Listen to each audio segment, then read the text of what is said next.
السلام علیکم ورحمۃ اللہ وبرکاتہ۔ بسم اللہ الرحمن الرحیم۔ فتح مکہ کے موقع پر نبی کریم صلی اللہ علیہ وآلہ وسلم نے عام معافی کا اعلان فرمایا تو قریش میں زندگی کی لہر دوڑ گئی۔ ان کا تو خیال تھا کہ آج گن گن کر بدلے لیے جائیں گے۔ چنانچہ آپ صلی اللہ علیہ وآلہ وسلم کی خدمت میں حاضر ہو کر سچے دل سے مسلمان ہونے لگے۔ ایسے میں ایک نوجوان آپ صلی اللہ علیہ وآلہ وسلم کے سامنے آئے اور بولے، اے اللہ کے رسول صلی اللہ علیہ وآلہ وسلم، میں آپ کے چچا کا بیٹا عبد الکعبہ ہوں۔ جواب میں آپ صلی اللہ علیہ وآلہ وسلم نے شفقت بھرے لہجے میں ارشاد فرمایا، نہیں، آج سے تم عبد الرحمن ہو۔ اللہ کے رسول صلی اللہ علیہ وآلہ وسلم کی زبان مبارک سے اپنا نیا نام پانے والے یہ صحابی سمرہ بن حبیب کے بیٹے تھے۔ ان کا سلسلہ نسب عبد شمس سے جا ملتا ہے۔ عبد شمس اور حضور نبی اکرم صلی اللہ علیہ وآلہ وسلم کے پردادا ہاشم آپس میں سگے بھائی تھے۔ اسی نسبت سے انہوں نے خود کو آپ صلی اللہ علیہ وآلہ وسلم کا چچا زاد بھائی کہا تھا۔ جب نبی اکرم صلی اللہ علیہ وآلہ وسلم نے مدینہ منورہ کی طرف ہجرت فرمائی، اس وقت یہ چھوٹے بچے تھے، اس لیے آپ صلی اللہ علیہ وآلہ وسلم پر ہونے والے مظالم میں ان کا کوئی حصہ نہیں تھا۔ فتح مکہ کے وقت میں بھرپور نوجوان تھے۔ انہوں نے غزوہ تبوک میں حصہ لیا۔ نبی پاک صلی اللہ علیہ وآلہ وسلم نے انہیں نصیحت فرمائی، اے عبد الرحمن، کسی عہدے کے خود امیدوار نہ بننا۔ اگر تم نے اپنی خواہش سے کوئی عہدہ قبول کیا تو اس کی برائی اور بھلائی کا بوجھ تنہا تمہارے سر ہوگا۔ ہاں، خواہش کے بغیر کوئی عہدہ ملے تو اور بات ہے، اس کی ذمہ داری کو نبھانے کے سلسلے میں اللہ تعالیٰ تمہاری مدد کریں گے۔ حضرت عبد الرحمن بن سمرہ رضی اللہ تعالی عنہ نے اس نصیحت کو ہمیشہ یاد رکھا اور کبھی کسی عہدے کی خواہش نہیں کی۔ البتہ کوئی عہدہ دوسروں کی طرف سے انہیں پیش کیا گیا تو انہوں نے قبول کیا۔ حضرت عثمان غنی رضی اللہ تعالی عنہ کے زمانے میں یہ عظیم سالار کی حیثیت سے ابھرے۔ خلیفہ دوم حضرت عمر فاروق رضی اللہ تعالی عنہ کے عہد خلافت میں مسلمان ایران میں فتوحات کرتے ہوئے مکران اور سیستان تک پہنچ گئے تھے۔ مکران آج کل صوبہ بلوچستان میں شامل ہے، جبکہ سیستان افغانستان کے علاقوں زرن، فراہ، نیمروز وغیرہ پر مشتمل ہے۔ اس کی سرحدیں پاکستان کے موجودہ علاقے بلوچستان سے ملتی ہیں۔ سیستان اس زمانے میں ایرانی سلطنت کا اہم ترین صوبہ تھا۔ وہاں کے باشندے بہت جنگجو تھے۔ سیستان اگرچہ مسلمانوں نے فتح کر لیا تھا، لیکن کچھ ہی عرصہ بعد ان لوگوں نے پھر سر اٹھایا اور بغاوت کی اور اپنا علاقہ مسلمانوں کے قبضے سے چھڑا لیا۔ ان حالات میں حضرت عثمان غنی رضی اللہ تعالی عنہ خلیفہ مقرر ہوئے۔ انہوں نے سیستان کی طرف توجہ دی۔ بصرہ کے والی حضرت عبداللہ بن عامر رضی اللہ تعالی عنہ کو حکم دیا کہ سیستان، کابل، مکران اور کرمان وغیرہ کو باغیوں سے چھڑایا جائے۔ حضرت عبداللہ بن عامر رضی اللہ تعالی عنہ نے سیستان کی مہم پر ربیع بن زیاد کو مامور کیا۔ انہوں نے 30 ہجری میں ایک زبردست حملہ کیا اور سیستان پر بھی اسلامی جھنڈا لہرانے لگا۔ ربیع بن زیاد 2 سال تک وہاں رہے۔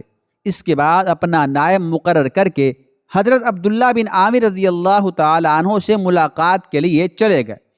ان کے جاتے ہی سیستانی پھر اٹھ کھڑے ہوئے، ربیع کے نائب کو نکال باہر کیا اور اپنی خود مختاری کا اعلان کر دیا۔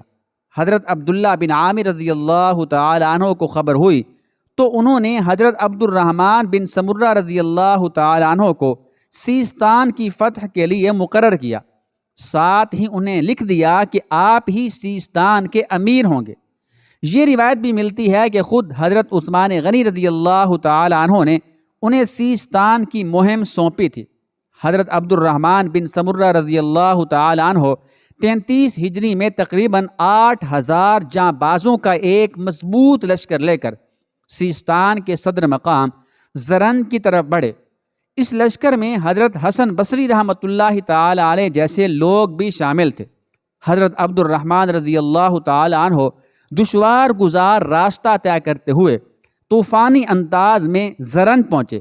سیستان کے حاکم پرویز نے شہر کے دروازے بند کر لیے۔ پہلے مسلمانوں سے مقابلہ کرتا رہا، لیکن آخر اس نے جان لیا کہ اس لشکر کا مقابلہ کرنا اس کے بس کی بات نہیں۔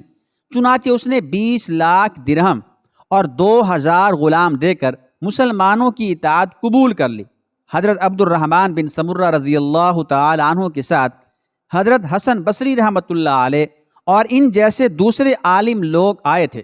انہوں نے وہاں اسلام کی تبلیغ شروع کی۔ ان کی کوششوں سے سیستانیوں کی ایک بڑی تعداد مسلمان ہو گئی۔ اس کے باوجود ان لوگوں کو جب بھی موقع ملتا یہ پھر بغاوت کر دیتے تھے۔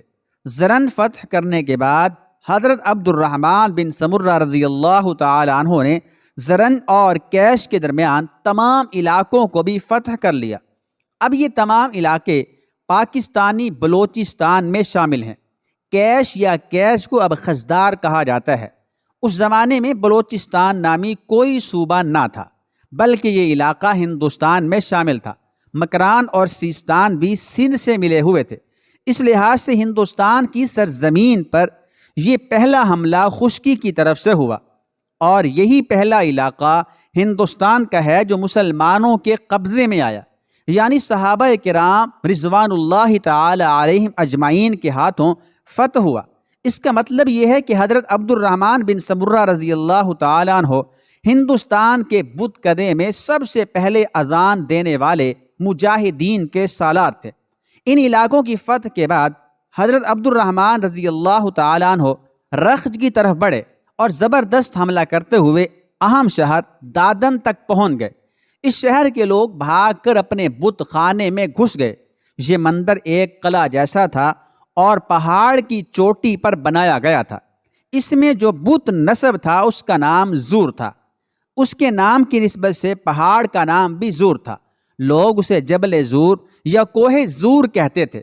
یہ مندر بت پرستوں کے نزدیک بہت اہم تھا۔ ہندو دور دور سے اس کی زیارت کے لیے آتے تھے، قیمتی چڑھاوے اس پر چڑھاتے تھے۔ ان چڑھاووں کی وجہ سے مندر کے پجاری اور دوسرے لوگ بہت مالدار تھے۔ حضرت عبد الرحمن رضی اللہ تعالی عنہ نے مندر کا محاصرہ کر لیا۔ آخر ہندو چند دن کے اندر ہمت ہار بیٹھے اور ایک بڑی رقم دے کر صلح کر لی۔ یہ رقم کس قدر بڑی تھی اس کا اندازہ اس سے لگایا جا سکتا ہے کہ مرکز کا حصہ یعنی 5واں حصہ نکال کر باقی رقم کو پورے لشکر میں تقسیم کیا گیا تو ہر ایک کے حصے میں 4-4 ہزار درہم آئے۔ مورخ ابن اثیر کا بیان ہے کہ شہر کی فتح کے بعد حضرت عبد الرحمن بن سمرہ رضی اللہ تعالیٰ عنہ سیدھے اس بت خانے میں پہنچے۔ انہوں نے دیکھا کہ وہاں خالص سونے کا ایک بہت بڑا بت نصب ہے۔ اس کی آنکھوں میں نہایت قیمتی ہیرے جڑے ہیں۔ حضرت عبد الرحمن بن سمرہ رضی اللہ تعالی عنہ نے اپنے نیزے کی نوک سے ان ہیروں کو نکالا، پھر اس بت کے ہاتھ توڑ دیے۔ وہاں کا حاکم اور دوسرے ہندو یہ ساری کارروائی دیکھ رہے تھے۔ حضرت عبد الرحمن رضی اللہ تعالی عنہ نے ان سے مخاطب ہو کر فرمایا، لوگو یہ یاقوت، جواہر اور بت کے سونے کے ہاتھ اٹھا لو۔ مجھے زر و جواہر کی ضرورت نہیں، یہ کام تو میں نے تمہیں یہ بتانے کے لیے کیا ہے کہ بت کسی کو نفع یا نقصان نہیں پہنچا سکتے، اس لیے ان کی عبادت کرنا اپنی زندگی کو برباد کرنا ہے۔ اے لوگو، عبادت کے لائق تو صرف ایک اللہ کی ذات ہے، وہی ہر چیز کا مالک ہے اور وہی ہر ایک کے نفع اور نقصان پر قادر ہے۔ اگر تم اللہ بزرگ و برتر پر ایمان لے آؤ تو امید ہے اللہ تعالیٰ تمہارے سینے کھول دے گا اور تم دین اسلام کو اچھی طرح سمجھ جاؤ گے۔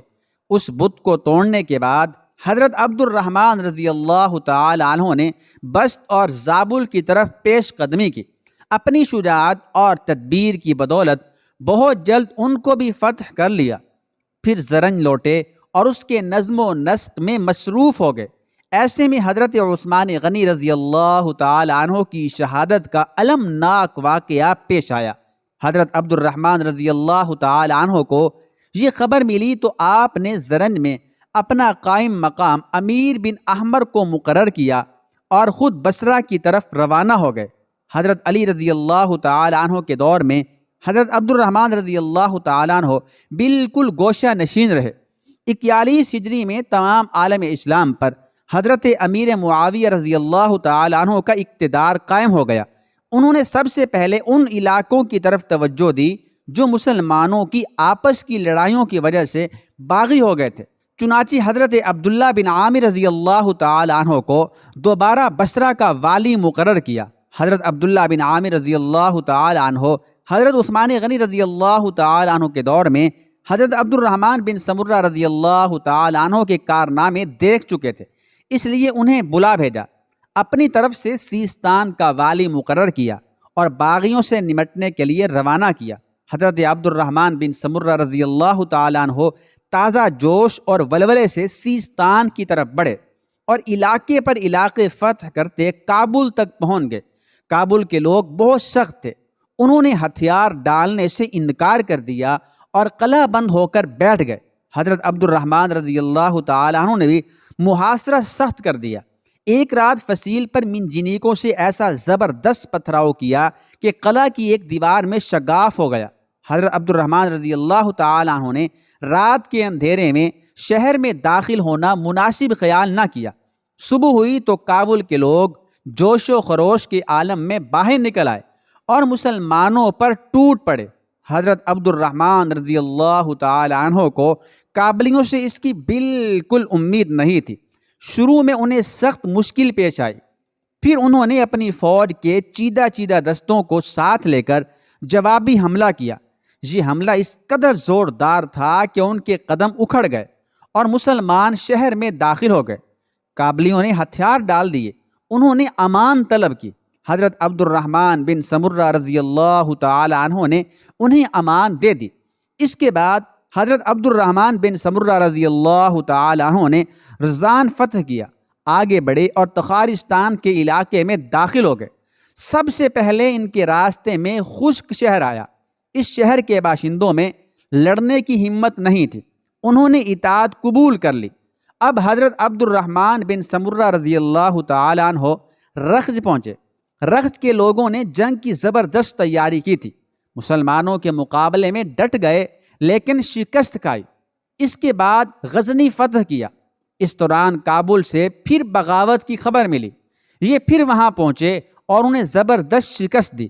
اس سے پہلے قندھار پر بھی مسلمانوں کا قبضہ ہو چکا تھا۔ یہ تمام واقعات 43 تا 44 ہجری میں پیش آئے، یعنی قریب ایک سال کے عرصے میں یہ تمام علاقے فتح ہوئے۔ ایک سخت جنگجو قوم کو شکست پر شکست دینا حضرت عبد الرحمن بن سمرہ رضی اللہ تعالی عنہ کا ایک بہت بڑا کارنامہ ہے۔ اس طرح حضرت عبد الرحمن رضی اللہ تعالی عنہ کا شمار دنیا کے بہترین جرنیلوں میں ہوتا ہے۔ انہوں نے سیستان پر حکمرانی بھی عجیب انداز سے کی، ان کے دروازے ہر وقت کھلے رہتے تھے۔ وہ ایک درویش صفت آدمی تھے اور معمولی سے معمولی کام کرنے سے بھی نہیں شرماتے تھے۔ جب زرن کی گلیاں بارش کی وجہ سے کیچڑ سے بھر جاتی تو دوسرے لوگوں کے ساتھ یہ بھی جھاڑو لے کر گلیاں صاف کرتے تھے۔ آپ رضی اللہ تعالی عنہ نے 50 ہجری میں وفات پائی۔ اللہ تعالیٰ کی ان پر ہزارہا رحمتیں ہوں، آمین ثم آمین۔